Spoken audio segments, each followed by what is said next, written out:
জি, আসসালামু আলাইকুম।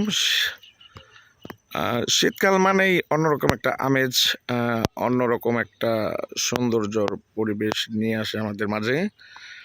বর্ষার সিজনের শেষে আপনার পানি আস্তে, আস্তে কমতে থাকে। আর পানিটা আস্তে, আস্তে ওই গহীন যে জায়গায় গর্তবেষ্টিত সে জায়গায় চলে যায়। সে জায়গায় গ্রাম্য এলাকায় সবাই বলা হয় যে ছাটা মারে যেটা, ছাটা ফালানো হয়। এই দেখেন ওই যে লাকড়ির মতো খড়ির মতো দেখা যাচ্ছে। এই যে এগুলো ওই যখন পানিটা একটু শুকিয়ে যায় তখন তারপর আপনার সেলো মেশিন বলা হয় গ্রাম্য ভাষায়। সেগুলো দিয়ে ছেঁচে মাছ ধরা হয়। আর গ্রামীণ পরিবেশে দেখেন কত সুন্দর পরিবেশ। আসলে সরিষা মানেই সোনা।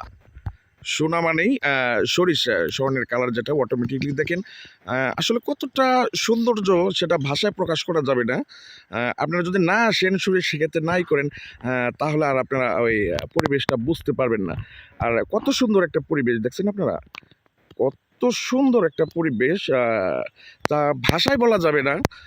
গ্রামের ভিতরেই এত সুন্দর পরিবেশ, এত রকম সেটা বোঝাটা বিসম্বরদায় আসলে না আসলে বুঝতে পারবেন না। তো গ্রামটা কোন জায়গায় সেটা বলব না। যারা চিনে থাকেন তারা ওই অবশ্যই বলতে পারবেন যে জায়গাটার নাম কি। আসসালামু আলাইকুম।